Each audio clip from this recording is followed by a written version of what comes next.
दोस्तों क्या आप लोगों को ये पता है कि पल्सर NS 125 जो अभी न्यूली लॉन्च बाइक है बजाज की तरफ से, इस बाइक में ABS नहीं दिया गया है। लेकिन बजाज की इस बाइक से सस्ती जो बाइक आती है मार्केट में जिसका नाम है बजाज प्लेटिना, उसमें आपको ABS देखने को मिलता है। तो ऐसा क्यों किया कंपनी ने कि एक महंगी बाइक से ABS हटा दिया और एक सस्ती बाइक में आपको ABS कंपनी दे रही है। तो ये भी चीज़ पे हम लोग बात करेंगे आज के इस वीडियो पे। और इस वीडियो में हम लोग जानेंगे कि पल्सर NS 125 जिसको न्यू लॉन्च किया गया है बजाज की तरफ से पल्सर सीरीज में, तो इस बाइक में भी आपको क्या क्या चीज़ें देखने को मिल रही है, कैसी इसकी फीचर्स है, कैसा इसमें आपको इंजन देखने को मिल रहा है। तो सभी चीजों पे आज हम लोग बात करेंगे। तो अगर वीडियो पसंद आता है तो चैनल को जरूर से सब्सक्राइब कर लीजिएगा और सभी इन्फॉर्मेशन पाने के लिए वीडियो को एंड तक जरूर से देखिएगा।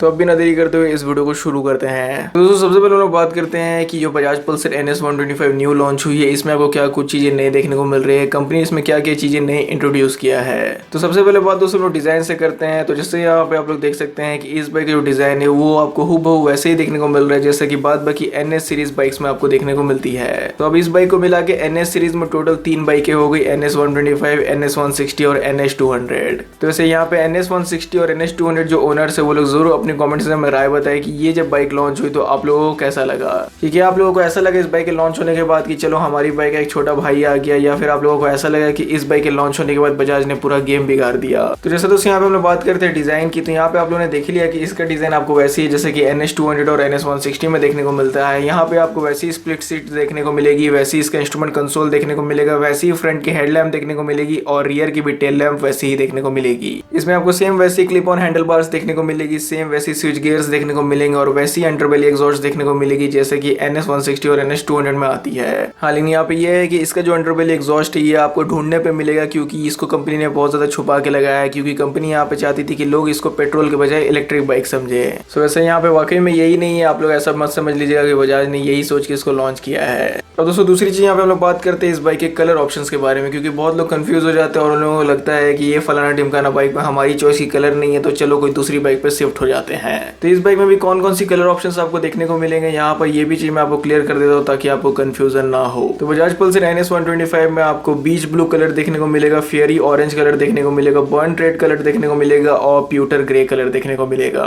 तो टोटल आपको पल्सर NS 125 के साथ 4 कलर ऑप्शंस देखने को मिल रहे हैं। वैसे अगर आप लोग यहाँ पे कंफ्यूज हो जाते हो कि पल्सर NS 125 क्या इस प्राइस रेंज में लेना सही है, अगर आप लोगों को ये चीज पे कोई क्वेरीज है, कुछ डाउट है, तो ये चीज आप लोग मेरे से पूछ सकते हो मेरे इंस्टाग्राम पे। इंस्टाग्राम की लिंक नीचे आपको डिस्क्रिप्शन बॉक्स में देखने को मिल जाएगी। अब दोस्तों यहाँ पे हम लोग तीसरी चीज के बारे में बात करते हैं जो कि है हार्डवेयर कंपोनेंट्स। अब यहाँ पे जैसा मैंने आपको वीडियो के स्टार्टिंग में बताया कि ये जो बाइक है इसमें कंपनी ने ABS नहीं डाला है, ये बाइक में कंपनी ने डाला है CBS यानी कॉम्बी ब्रेकिंग सिस्टम इसमें आपको देखने को मिलेगा। कोई ABS इसमें आपको नहीं मिलेगा जैसा कि दूसरी आपको NS सीरीज की बाइक्स में देखने को मिलता है। तो CBS का मतलब तो आप लोगों को पता ही होगा कि इसका मतलब होता है कॉम्बी ब्रेकिंग सिस्टम। यहाँ पे आपकी जो दोनों ब्रेक्स है वो एक ही साथ काम करती है, जिसकी वजह से यहाँ पे आपकी जो ब्रेकिंग परफॉर्मेंस है वो थोड़ी सी इंक्रीज हो जाती है। और वहीं इस बाइक में आपको रियर डिस्क ऑप्शन भी नहीं मिलेगा, इसमें आपको फ्रंट में ही सिर्फ डिस्क ऑप्शन मिलेगी जो कि रहेगी 240 mm की और रियर में आपको मिलेगा 130 mm का ड्रम ब्रेक। तो दोस्तों अब हम लोगों ने बात कर ली इसके डिजाइन के ऊपर, इसके कलर ऑप्शंस के ऊपर, इसके हार्डवेयर कंपोनेंट्स के ऊपर। अब यहाँ पे सबसे इंपॉर्टेंट चीज बचती है वो है इसकी प्राइसिंग। तो बजाज ने पल्सर NS 125 को लॉन्च किया है एक्स शोरूम में 93,690 रुपीज में, और वहीं ये जो बाइक है आपको ऑन रोड न्यू दिल्ली में मिलेगी लगभग 1,10,000 रुपए के आसपास। टू बी एग्जैक्ट ये आपको मिलेगी 1,08,700 रुपीज में। वैसे यहाँ पे आप लोग ये चीज जानते हो कि इसी बाइक की प्राइस रेंज में अगर आप लोग 2-3 हजार रुपए एक्स्ट्रा डाल देते हो तो यहाँ पे आपको पल्सर सीरीज में ये एक पावरफुल बाइक मिल जाएगी। मतलब बहुत ज्यादा पावरफुल तो नहीं मिलेगी, लेकिन इस बाइक से कंपैरेटिवली आपको पावर उस बाइक में ज्यादा मिलेगी, और उस बाइक का नाम है बजाज पल्सर 150। तो अगर आप लोग इस टॉपिक पे वीडियो देखना चाहते हो कि पल्सर 150 ज्यादा सही ऑप्शन है या फिर NS 125, तो आप इस वीडियो के लिए भी मेरे को कमेंट करके बता सकते हो कि इस पे बनाना है कि नहीं। तो दोस्तों पल्सर NS 125 के हम लोगों ने डिजाइन पे बात कर लिया, कलर ऑप्शंस पे बात कर लिया, हार्डवेयर कंपोनेंट्स पे बात कर लिया, यहाँ तक कि प्राइसिंग पर भी बात कर लिया, लेकिन एक और इंपॉर्टेंट चीज यहाँ पे बच जाती है जिसपे अभी तक से हम लोगों ने बात नहीं किया, वो है इंजन। तो जी हाँ दोस्तों, अभी तक से हम लोगों ने the heart of the matter पे ही नहीं बात किया, जो कि हर बाइक और कार का एक बहुत ही बड़ा पार्ट होता है। तो अब हम लोग बात करते हैं पल्सर NS 125 के इंजन पे। तो इस बाइक का जो इंजन है वो वैसे ही है जैसा पल्सर 125 का है, लेकिन इसमें हल्की फुल्की कंपनी ने यहाँ पे ट्यूनिंग की है और इसको और ज्यादा रिफाइंड बनाने की भी कोशिश की गई है। और रिफाइन इसलिए कंपनी ने इस इंजन को बनाने की कोशिश की है ताकि ये जो इंजन है ये वाइब्रेशंस कम प्रोड्यूस करे। तो इसमें आपको 124 cc का single cylinder air cooled engine मिलेगा, जिसमें कि आपको 12 bhp का पावर मिलेगा और 11 Nm का टॉर्क मिलेगा।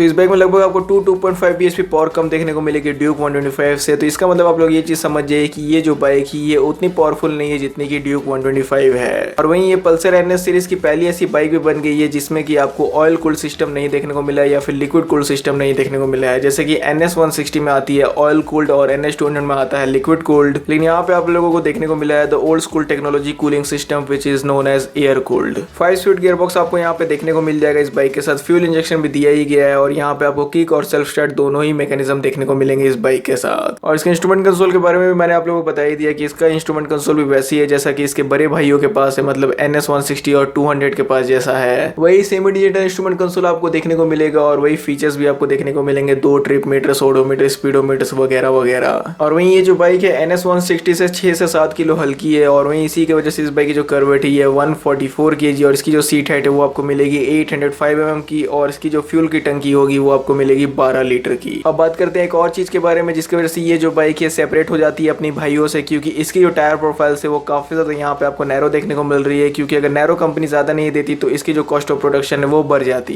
तो यहाँ पे आपको फ्रंट में होंडा साइन जैसी टायर देखने को मिलेगी जो की होगी 80/100 सेक्शन की और यहाँ पे आपको 17 इंच के व्हील्स देखने को मिल जाएंगे। और रियर में आपको पुरानी वाली पल्सर 150 की तरह 100/90 सेक्शन के 17 इंच के टायर देखने और रियर में आपको पुरानी वाली पल्सर 150 की तरह 100 सेक्शन के टायर देखने को मिलेंगे और इसकी जो टोटल प्रोफाइल है वो है 100/90 और यहाँ पे भी आपको 17 इंच के व्हील्स देखने को मिल जाएंगे।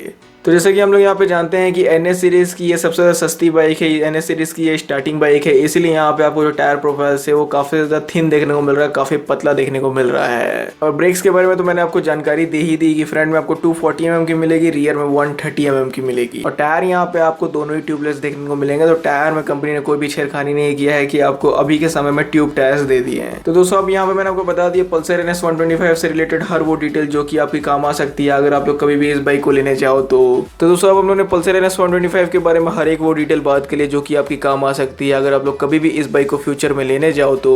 इस बाइक की इंजन, डिजाइन, कलर ऑप्शंस हर वो चीजों पे हम लोगों ने बात कर लिया। तो यहाँ पे फिर से एक बार मैं आपको इसकी प्राइसिंग बता दूं कि इसकी जो एक्स शोरूम प्राइसिंग है वो है 93,690 रुपीज एक्स शोरूम में एंड ऑन न्यू दिल्ली में ये बाइक आपको मिलेगी 1,08,000 रुपए में। अब दोस्तों बात करते हैं इस वीडियो के मेन टॉपिक पर जो कि है कि बजाज प्लेटिना में आपको ABS देखने को मिल रहा है और उससे महंगी बाइक में आपको कंपनी ABS नहीं दे रही है। तो भला कंपनी ऐसा क्यों कर रही है? तो दोस्तों इसके पीछे एक सिंपल सा रीजन है, वो है कॉस्ट ऑफ प्रोडक्शन। जी हाँ दोस्तों, कॉस्ट ऑफ प्रोडक्शन के बारे में आप लोग जैसा जानते होंगे कि कॉस्ट ऑफ प्रोडक्शन एक काफी ज्यादा इंपॉर्टेंट रोल प्ले करता है कोई भी मैन्युफैक्चरर्स के लिए। कॉस्ट ऑफ प्रोडक्शन कंपनी हमेशा मिनिमल रखने की कोशिश करती है, बनावटी खर्च एकदम वो लोग सोचते हैं कि कम से कम होता है कि जो बाइक से उनमें प्रॉफिट ज्यादा हो, उनमें बनावटी खर्च कम हो। तो ये चीज मैं आपको एक एग्जांपल से क्लियर कर देता हूँ कि पल्सर NS 125 जो है अगर इसमें कंपनी अगर ABS डालती है तो कम से कम इस बाइक की जो प्राइस है वो 6 से 7 हजार रुपए बढ़ जाएगी और इस बाइक की अगर प्राइस इतने ज्यादा बढ़ जाती है तो ये डायरेक्टली अपनी भाइयों से कॉम्पीट करने लगेगी जो कि होगी Pulsar 150 twin disc, Pulsar 150 standard.